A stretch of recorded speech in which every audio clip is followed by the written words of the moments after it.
Every day there is a forgetting, and every moment there is the possibility of remembering. Remembering who you truly are, awakening to your body, to the inner world and experience of being alive. Here is where you find the beauty, the joy. Here is where you free your soma.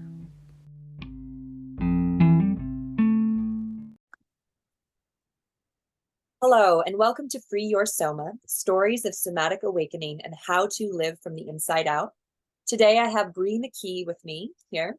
She's a professional dancer of 20 years, a yoga and dance teacher, and is currently developing some programs that combine some movement and healing arts modalities to help people reconnect to their bodies, to feel more whole and free inside themselves, and improve their quality of life. So thank you so much for being here with me today, Brianna. Thank you for having me. Yes. So maybe give our listeners just a little introduction to who you are, and a little bit about your background, maybe where you're coming from. Yes, so I'm living in Las Vegas right now, where I've worked on and off for about 15 years. And some of the other years I was in California and traveling around doing dance. I have been practicing yoga and other energetics for a pretty long time and was always pretty energetically aware when I was younger. I am a mother of a 2-year-old daughter, which is bringing up a whole nother gamut of healing and tuning in and being aware of my own emotions and energy and hers, which has been beautiful. And yeah, I'm creating work and coming into my work as I do some deeper healing around movement, healing, healing arts, creating art from those places with intention and intuition, and just letting that unfold. So, yeah. Yeah, wonderful. That all sounds really exciting, and I feel like quite relatable in some ways to many people. I mean, having a child really changes not only your body, but your entire life, and Yes. it definitely marks a shift in, our body consciousness from maiden to mother, that period of time in our lives where, it's really about creation of like our lives, creation for our children, maybe of more children if we decide to have, multiples, but also a time of creation in yourself of the things that you're here to put out there in the world, right? And some birthing of different projects. That sounds really wonderful. It's a really beautiful place to be right now. Yes, they're very aware, and we have to keep up with that. And if there's some work to be done so that we can hold space for them better, then that becomes very apparent. And movement and tuning into your somatics and energy is a really beautiful way to do that. Awesome. Yes, I agree totally. So maybe let's go back in time a little bit. Let's start kind of at the beginning, because a lot of people who, are dancers and were professional dancers, they start as children, right? They start in very early years of their life training in dance as a discipline. So how do you feel that dancing as a discipline either created awareness in your body or maybe also potentially created some disconnection? Yes, I started pretty young at age 9. I was dancing all over the place, and so my mom put me in dance. And from an early age, I can remember the awareness that it brought to my body, but also to my surroundings, that I was able to continue in my life. And it's helped me so much through other work, through life. It kind of helps you get into this flow state when you're doing something over and over and you're in this discipline. So you become very aware of your body, obviously, but then your surroundings. So you can keep doing all these things with your body while a lot of other things are happening. And when the professional life starts, that really comes into play. But I've really seen it in my everyday life while I'm with my kid, while I'm doing other jobs. It's been a huge benefit for me in that way, awareness inside and outside. Yes, well, that makes sense because when you're dancing in some kind of environment, whether it's on a stage or in a line or with other people. And so, like you said, you have that internal awareness of what your body's doing and where it is. And you're creating those like really precise muscular movement patterns, right? At the same Mhm. time, you're also paying attention to where your body is in space. So Right. I can definitely see how that would be a really like, yeah, a really fascinating discipline to start in at such an early age. And like, it seems to me that once a dancer, always a dancer. Like once you have kind of that awareness, it's there with you, right? It's just It is. That is a term that we say a lot for different reasons, but it does stay with you. There's a term called proprioception where you are aware of where other parts of your body is, even if you're not looking at it. So there's kind of this like surround sound awareness of yourself. And it also taught me visualization at a pretty young age. So that's been helpful in all kinds of ways, so you can imagine, but with your body to visualize and then see that come to a manifested state just by what you started with your mind. And I don't know if everyone else was doing that, but I was a lot, and it's been very helpful. So yeah. And then the I think the word for sensing outside your body is exteroception. oh, okay. Yeah, so you got the proprioception, which is a great word. I love that. If Okay. you're looking Yeah. at it, like I love the idea of it being like a surround sound as a Yeah. as a as a comparison there. And yeah, the exteroception is like the awareness of things outside your body, the awareness and the sensory feedback that you're getting from your environmental awareness. Yes. Hmm.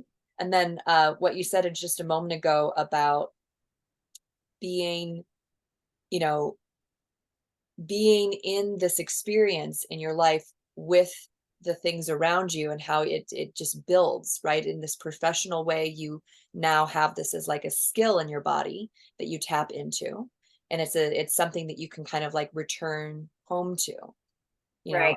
I think for Right. myself, for me, it was yoga. I started yoga at 19 years old, very seriously, in my own way. And so for me, it was a reference point in my body that I could kind of come back to.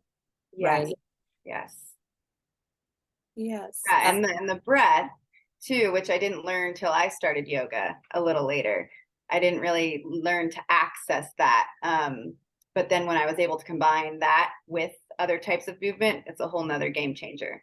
Breath and movement is where it's at. So yeah. Yeah. Well, then that's kind of it. It's making a bit of a more full body experience. It's getting more linked in with your nervous system or having like some conscious control over what's happening in your nervous system through, you know, having some breath control, right? By bringing in conscious breath. I think that's beautiful.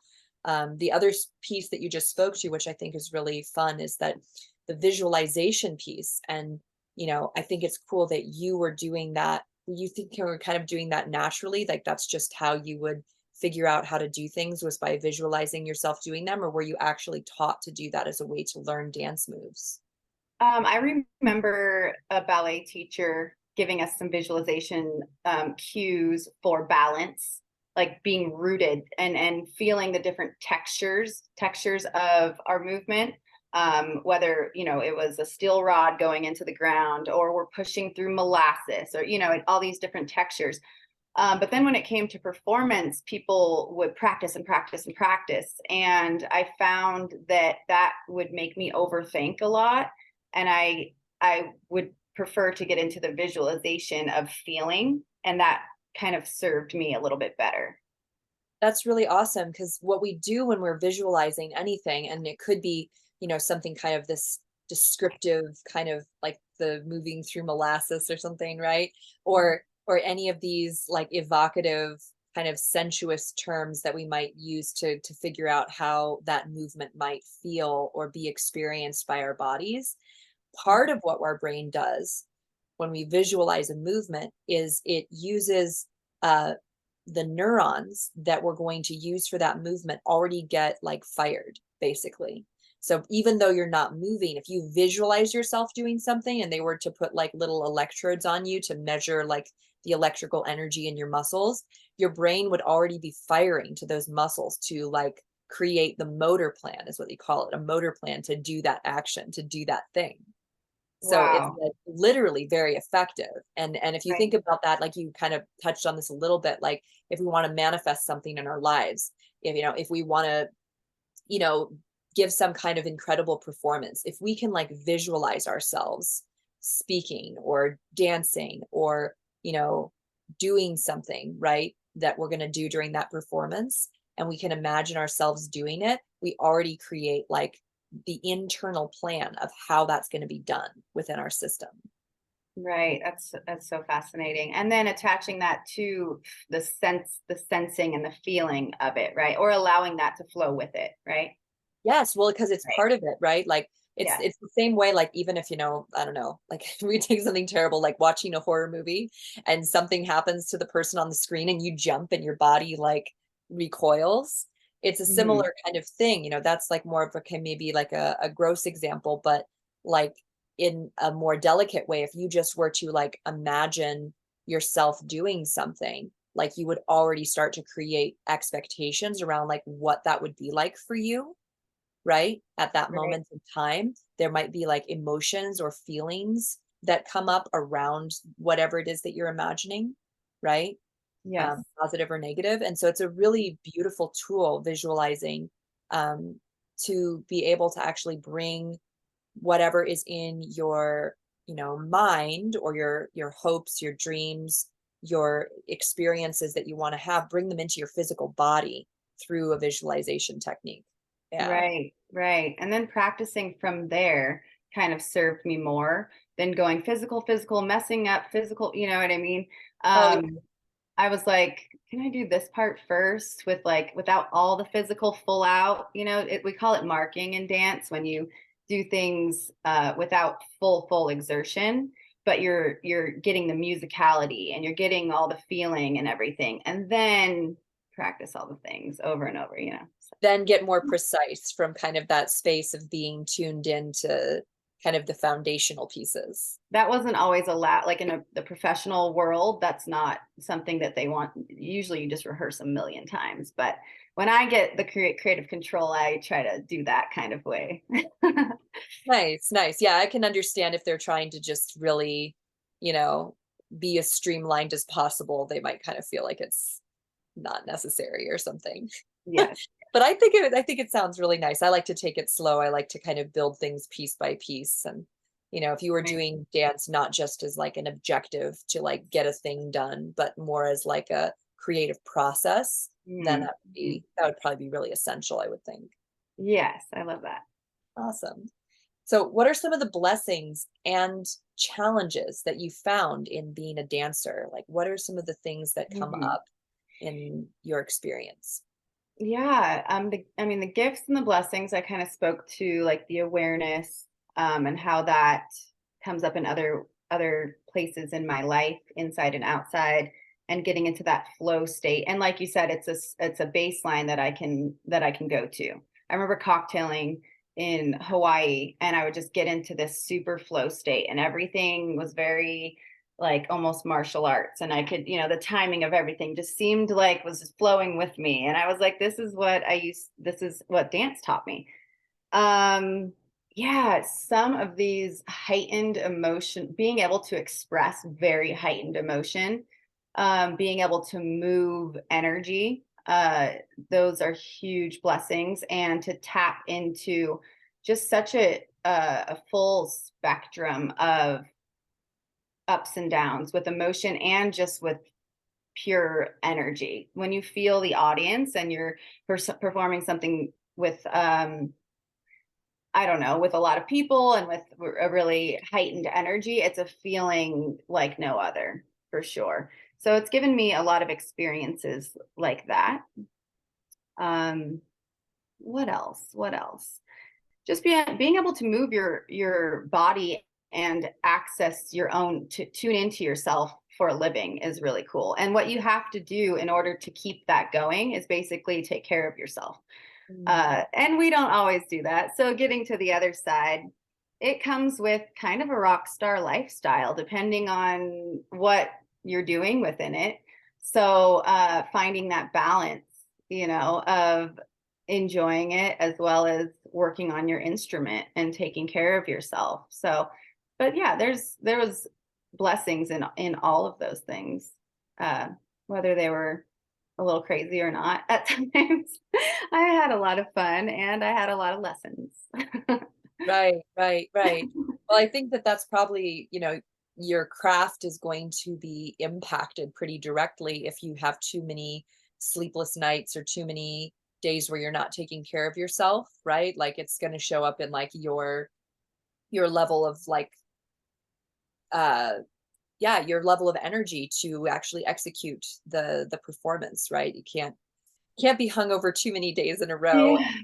It also teaches All your you marks. to find it. That's like a dance term where you take all of the reasons and circumstances out of the mix and you just snap into it.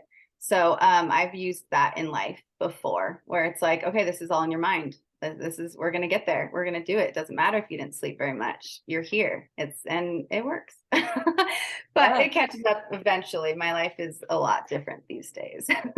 Right, right. Yes. Sometimes those things take, it's easier to do them when we're younger, when we're young and we're fresh and we're 23 years old or something like Right. that. The sleepless nights and the alcohol doesn't quite feel the same way as it does when you're like 34. Of course. And then just some other challenges, which we don't have to get too far into that. And now where I am, I have realized that it was so many other things. But I did get into having some eating disorders when I was a teenager. And I did have some memories of triggering times that I feel like added to it. Definitely did not completely create it. But I think body awareness is beautiful, but body obsession, body comparison, and looking at it from the physical instead of all the other things that can be coming into play, the stress of it, the shame, the emotions behind it, and then obviously other physiological things that could be going on. It can be challenging in that profession for sure, and when you're young. Yeah, yeah. I think that's what you said is really astute in terms of sometimes, these troubling experiences, like they themselves didn't create like the pain. The pain was already there, but they just kind of re-injured the wound, so to speak, right? Right. Yeah. Right. And did you find that on a physical level, were you, I don't know exactly what kind of dance you were doing professionally, but did you ever acquire like injuries from dance? I Physical injuries? did, yeah. Which is another interesting thing.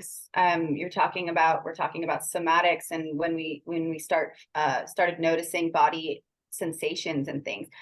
The last big show I was in, I tore both my hips, so I have labral tears, which is very common in dancers, and it depending on the way the shape of your hips, if you're doing a lot of extension and a lot of kicks and a lot of over doing one movement over and over, the wear and tear on your joints can be pretty aggressive. But I always had hip pain and it felt emotional, and I remember feeling or noticing, having the awareness of this feeling emotional rather than just physical pain when I was probably like 10, 11 years old. And we'd have to sit in our splits. And the only way I could sit for the 3 to 5 minutes was letting tears out. And it didn't feel like a muscle pain because I knew what that felt like by doing jumps over and over. That's a burn, doing certain things where you're overstretched. It felt emotional and I felt it in my stomach. And the only way I could get through it was letting the tears out. And then I would feel better. So it's like those injuries happen, but it's all related to emotional things, metaphysical reasons or something, right? Right, right. Well, it's not like one before the other. They're always together simultaneously. Whether or Right. not we're aware of all those layers at once is another story.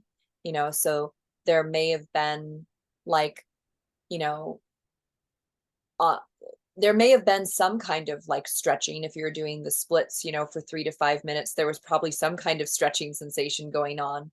But the piece that you were tuned into was like the emotions that were stored in that area of your body, right? Like Right. someone else Right. sitting next to you could have had a totally different experience because they have a different nervous system configuration, they have different memories, they have a different way of storing their experiences, right? So Right.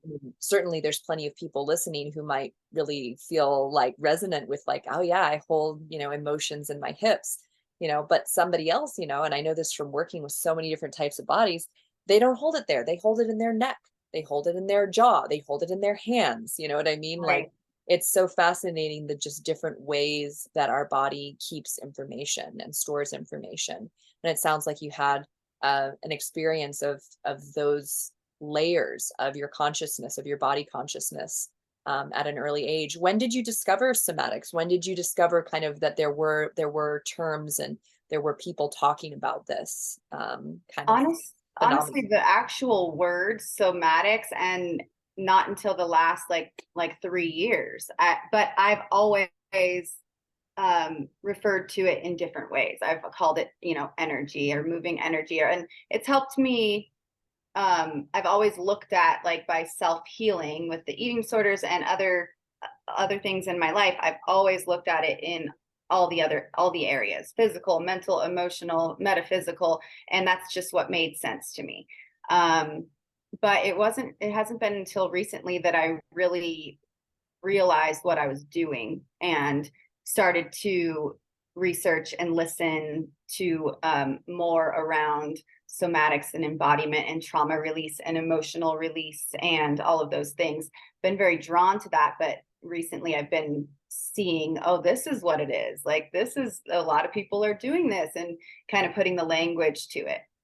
That's exciting, isn't it? When you realize that there's actual conversations that are being had about these things, and really, knowledgeable people out there that are doing, I mean, that's part of why I created this podcast, because years ago, like, I didn't really know what somatic or somatics meant at all, but I was in it. I was like doing the things, just Mm-hmm. like you were, we were doing this, having this human experience in our bodies and going through these processes, and, you know, kind of picking different words and verbiage to try to explain this ineffable experience, and then I just kind of wish that I had stumbled upon a podcast like this, or that I had been part of conversations like this, back then, because it would have just, I don't know, saved me a bit of time and made it a bit more streamlined for me to actually just, you know, talk to people about what it was that was going on with me, talk to people about like what some of my passions were, right? To have like the terms, and the words and the language to share it.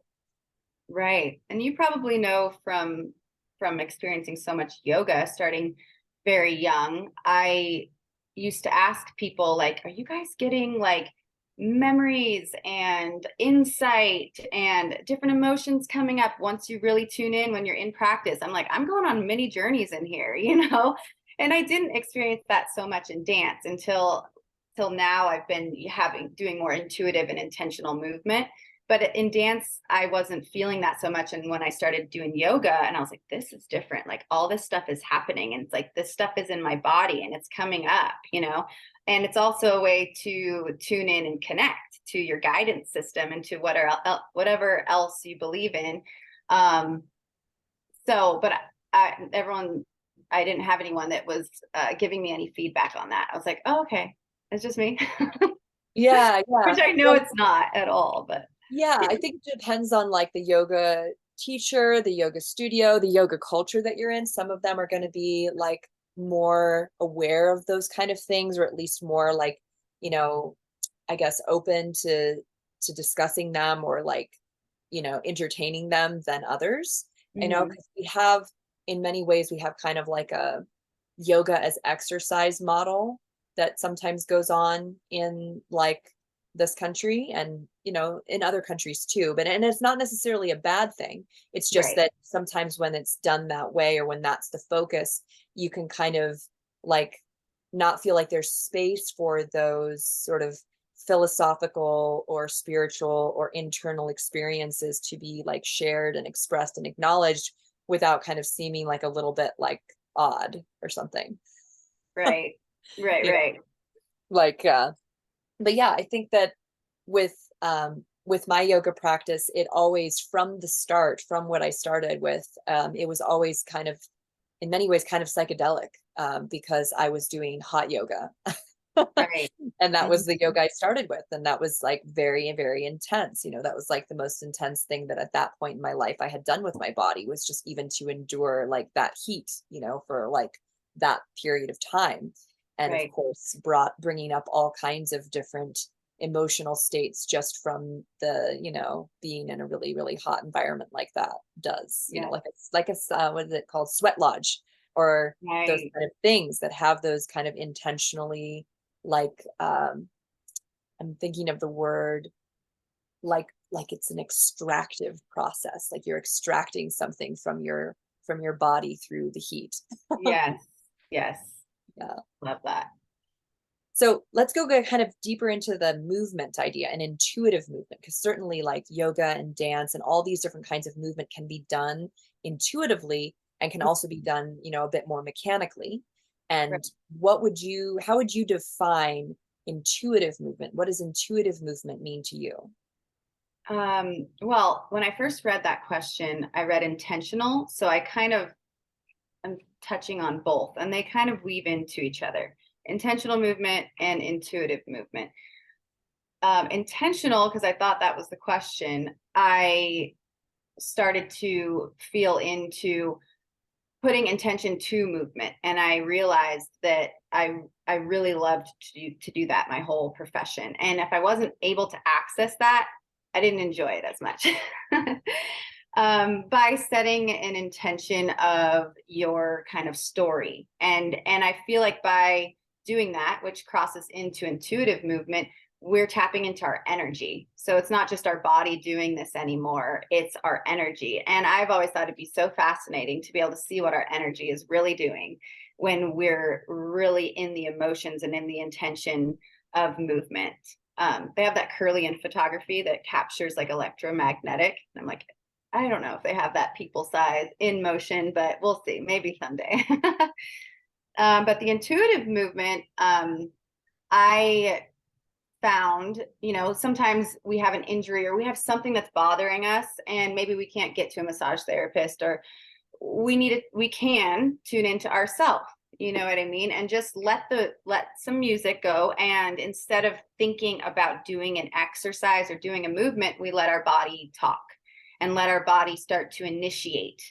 And from there, I've found things like different mudras, or feel like I need to put my hands in certain places, or you start doing certain kinds of breath, and our body leads us to what it's trying to tell us. And when we communicate with that, we can get a lot of guidance, we can get a lot of healing, we can get a lot done there. And it's coming from a different place than what the dance looks like. It's allowing our body to move us and work with the energy. Beautiful. Do you feel like, what are some of the things people can do to start getting into this kind of space internally in themselves? Like if somebody's like, I want to try intuitive movement, how do I do that? Like what would you prescribe? Maybe putting on some music, you mentioned. Yeah, and definitely just starting with some breath, because you want to get out of the mind, and you want to, by just focusing on the breath and starting with some more intentional breath, you're going to shut that off a little bit more, and you're going to start getting into the body. And when we take deeper breaths and even do some breath holds, we can notice where that breath is kind of going to direct us to maybe where there is a little stuck energy. I like going on the floor because it's a lot easier to just allow things to initiate from a supported place than standing. I think sometimes that can be awkward when we're getting started.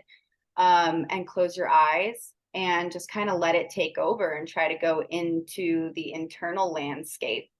And play with different kinds of music if there's percussion or just different sounds.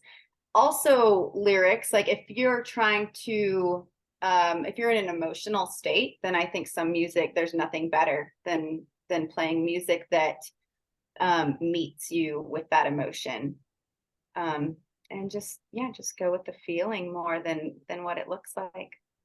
Right, right. I think it's a private activity for most people, because a lot of us maybe in the beginning will feel self-conscious, moving in whatever way our body is asking for, with somebody else's eyes on us, unless, it's somebody who's like facilitating, or unless we're in an environment, where we feel like incredibly safe. I think a lot of people, they need that kind of like private alone time. I mean, to at least start this journey of it, once you feel like you know how to access that place within yourself, you can probably do it with like your kid around, or with your husband around or something, right? Or your friends or something. But like until then, it's kind of a private activity. It's kind of special in that way.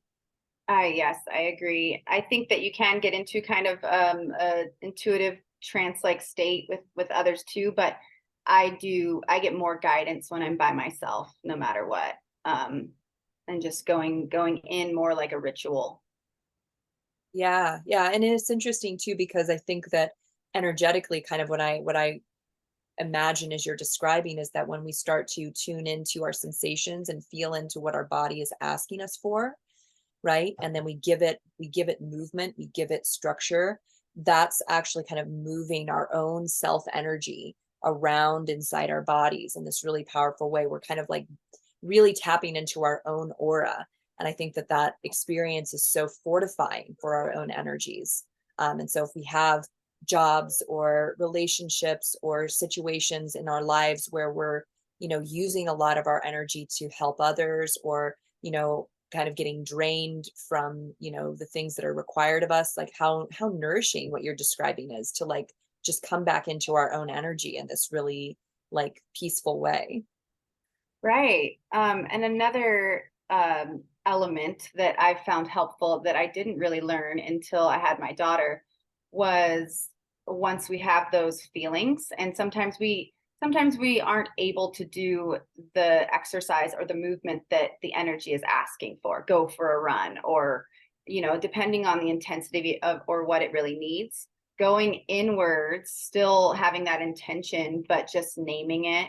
And at first I was like, that's going to do anything. I was a little skeptical, but with the breath and movement, or even without, just going in and noticing and acknowledging, sometimes the energy moves just from that.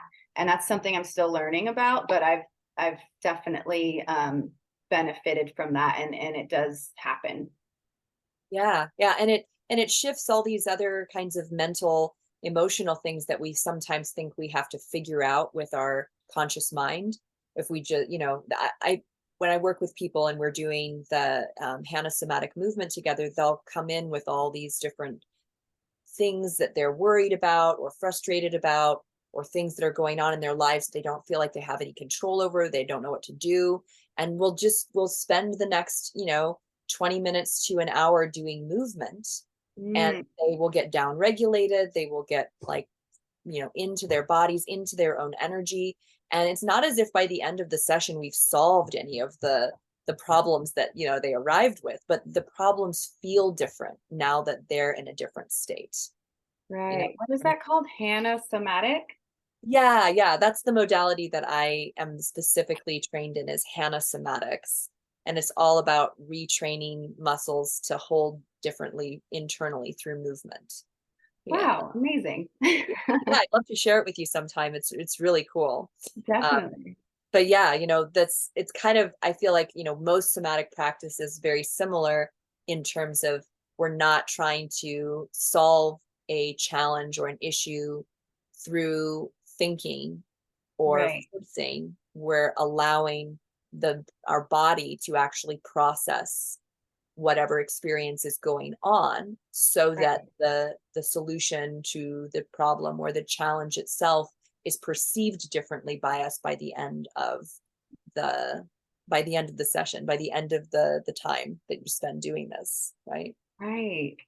That brings me to another thing that I kind of like self-learned, but it's related to that, how after just a little tuning in, you're going to be able to address it in a different way. Obviously, I think some I was kind of like, well, if I'm just going to be and I'm not going to solve these problems, like what's going to happen?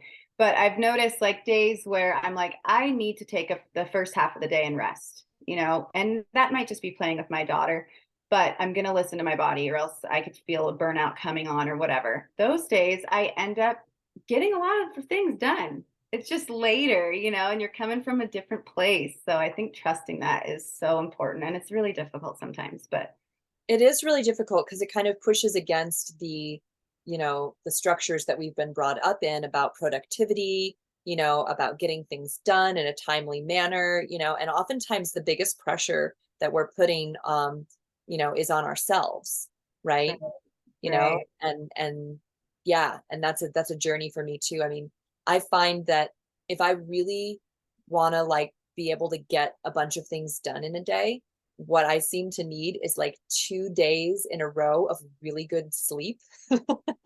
And by the second day of like really good sleep, like I went to bed at 9:30, I wake up totally energized and ready to do all of the things, you know. And so now it's just the practice of how do I get that really good sleep like more often than not? You know what I mean? How do I just make that like my routine? And it's still something I'm working on. Right. Yeah, totally. So getting back to the the benefits of developing this body awareness that you obviously have been cultivating in yourself for a long time, and you're still developing, you're still, discovering of things inside your body. Mhm. What is, we've talked a little bit about the benefit to it, but what do you think is really like the gift of having this body awareness in yourself? What do you experience on a daily basis that you're like, oh wow, like this is the fruits of my labor? I'm definitely in the process of it right now. There have been other gifts for sure, just the awareness and lots of other things. But the the energetics of processing things that have not been processed, that have been unconscious, and instead of going after or getting something I am wanting to, what is in the way of me receiving it? And helping my daughter is bringing that up in me, and I'm helping her. So emotional awareness, processing energy, seeing what's there, tapping into intuition, trusting that, and living from that. All still a daily thing in process, but Yeah, but those are incredible gifts. Those are absolutely wonderful. And it's sometimes hard to recognize them when we're in it, and I'd venture to say, as someone who's been doing this for a while as well, like we're always kind of in it. And it's only those moments when we can kind of like take a meta and like step back and like see, like, oh wow, like I really am processing this experience, this emotion that, triggered me, this thing that happened, in my life, whether it was like a big thing or a little thing. I'm dealing with this a bit more efficiently than I was 4 years ago. I'm dealing with this a bit more like with a little bit more clarity and more streamlined. And it's a little bit easier to move through this challenging space than it was 5 years ago or 10 years ago. Like right, sometimes because we're still having those frustrations or those triggers or those experiences come up, we can feel like we're still doing the same thing that we've been always been doing, but it's actually a little bit different with each, with each time, with each moment, right? right, right. And then also just the joy of accessing that flow state. There's not really much else that brings me that level of joy, and I'm reconnecting with it now. I haven't been on the stage for a while, but it's still in my life in a way that I know if I'm out of my heart, I need some music and some movement and some tuning in and some nurturing, and it gives me that. So Beautiful. Yes, the flow state is a amazing place to bring yourself back into when we step out of the rhythm. It's so in so many ways I feel like it is our natural state that we forget at times. yes, yes, yes. And then when you think about the experiences, some of which you just described, where you kind of became aware of the memories and the feelings that were being held inside your body, and you kind of more actively started diving into this, like you said, 3 years ago, kind of discovered the word somatics, and then, stepped more deeply into this, I guess, realm of study. Um, what what are some of the things that came up that feel like uncomfortable? What were some of the things that were confronting about kind of this opening up this Pandora's box? Yeah. I was and I still get a little frustrated because I feel like different energy calls for different things. Um, different, sometimes it is just an awareness, sometimes it's an acknowledgement, sometimes it's a little more stubborn, and sometimes we could use the support of someone else.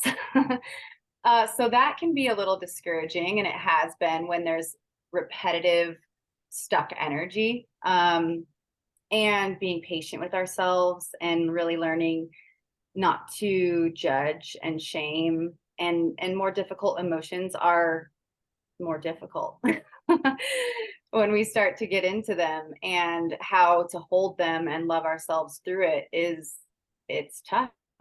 It's tough. Yeah, well, it's this kind of like, I guess, mastery that most of us didn't have modeled for us by anybody.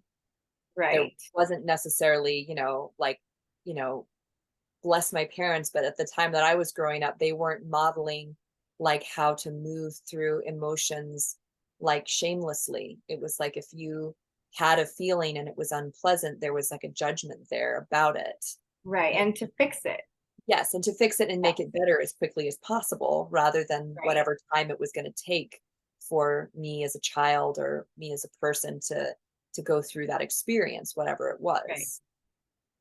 Yes. So I'm still like having to be very aware of that, to not go into an autopilot when I'm triggered with my daughter and with things coming up with me.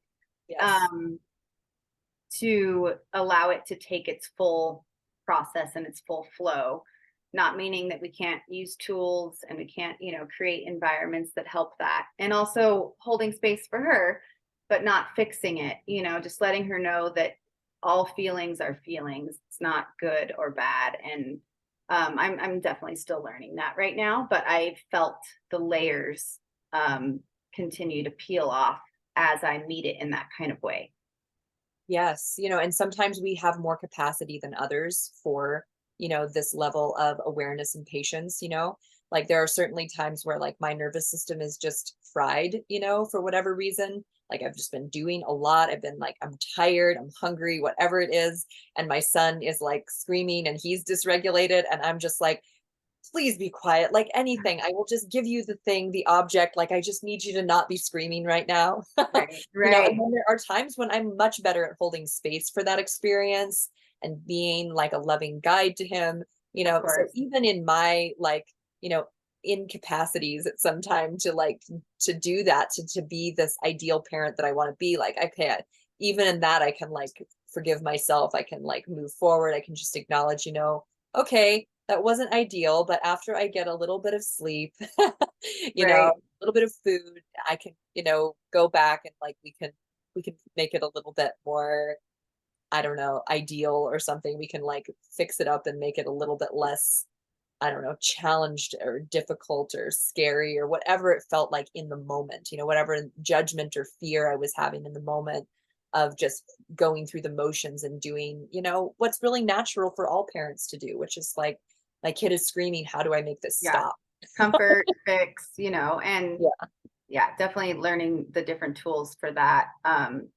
Another uncomfortable thing that I feel like I've acquired more patience and tools and love for is I had a lot of rage, a lot of rage. And I was like, I'm dancing this energy out, and I was, and it would help because I could just give a lot more energy that night and just really move through this movement if I was feeling this. But it kept coming up, and then after I wasn't dancing as much and I had my daughter there, and I was like, when I'm triggered, she's feeling it and she needs me, and I'm, you know what I mean, all at the same time. And I'm sure that's obvious to some people, but for a second I was like, how's this going to work?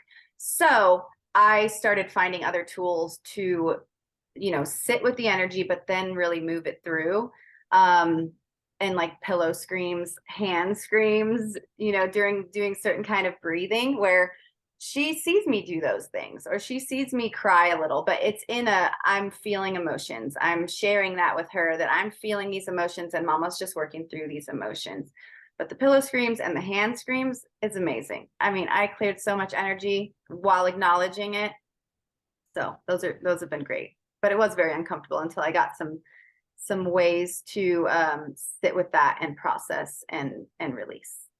Yes. Rage is very uncomfortable for a lot of people. And so many of us are holding it, and it turns into passive aggressive language or like these little microaggressions or just, you know, ways that we're holding ourselves in the world if we don't find some way to move it through. And like, I certainly relate, so deeply to what you're saying about having tools to move that out.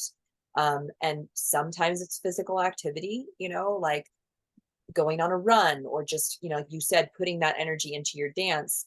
At the same time, like the anger for me often needs like a voice, right? I Okay. need to say something. Like that's where I hold it. Like I'll hold it like Got in my you. throat. And so like for Right. me, it's been so helpful to have, friends, coaches, people who I can talk to or who I can like leave a voice message for, where I can just like say whatever it is that's on my mind that I need to say, Mm. because yeah, like our words can take a lot of shape and form and power, when we really feel like expressed, when we're really expressing from those emotions. And those are things that you don't always want to say to like your partner, but you can Right. say them to like a friend or a confidant, or a coach who like knows that you're just off letting some steam. Yes, and you you know feel that you feel the energy and emotions around that just dissipate when it lands to the right kind of person. exactly, when you're not met with you know uh what's the word I'm looking for, where someone is defensive, when you're not met with defenses, when you're just met with like total affirmation and acceptance of where you're at right now, Right. the feelings that you're having and that it's okay for you to have them. You're totally allowed to have them.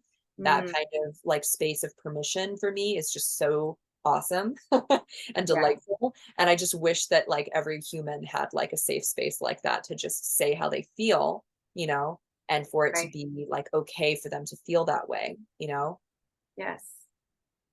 Yes. Yes. Well, thank you. Those things are really uncomfortable, especially when it comes to, being around our children and being mothers, like I certainly don't want to become like a mother who's like screaming at my kid. Have I screamed at my kid? Absolutely, that has happened. And then I Right. usually tell him, I'm sorry, mama was angry. She Yeah. got upset. And, I know I don't want to be yelling at you and you don't like being yelled at. It's unfortunate, but I lost my temper and this happens. Right. Yeah. And give him the opportunity to, forgive me and for me to forgive myself, and just notice if I can catch, my feelings a little bit sooner next time, maybe Yes. Yes. before it Yes. turns All into of a that. reaction like that. But yeah, the reactions are going to happen sometimes. They just are. We're human. Right. Yeah. Beautiful. Well, this has been such a lovely conversation. I'd love to hear just a little bit if you're open to sharing about some of the things that you're creating, like some of the ideas that you have for how to bring all of this wisdom that you've been cultivating into like some kind of form. Maybe you're just dreaming right now, or maybe you have some inklings. Yeah, definitely. I've been writing. I've always written a lot. Um, I did a couple workshops with intentional writing and intentional movement. That's something I think goes really well together. I'm gonna go back to all my notes. The last 3 years has been like my cocoon. So as I get clearer on that, I'll share what it will pertain. But I just want to help people move through maybe some blocks as well as just coming into a more empowered version of themselves. Um, really being able to work through the things that have hindered them from speaking their purpose and gifts into the world. So we'll see how that turns out. It's in creative process right now. Yeah, well, that sounds beautiful. And I think working with people on a somatic body level is just a so effective way to achieve the things that you just spoke to about authenticity and about like really speaking out their truth or getting in touch with their power. It's in our bodies, and when we can drop into that, it's like wow, like if your body can be on board with your vision and your creative goals, you can like actually be like a loving partner to your body in that process. Like Mm, it's a recipe for something unstoppable. Yes. Yes. Yes. Yes. Beautiful. Thank you so much for being on the podcast, for being open to this. I know when I first reached out to you and invited you, you weren't sure because you feel like you're in process right now, right? I think I said that word several times today, but Yeah. it's been Yeah. awesome. Yeah, but it's good to share even in process, and maybe we'll catch up with you a different time as, things are moving along and developing. And yeah, I'd love to check in with you again. I would love that. Thank you so much. Yeah, thank you. Okay. All right.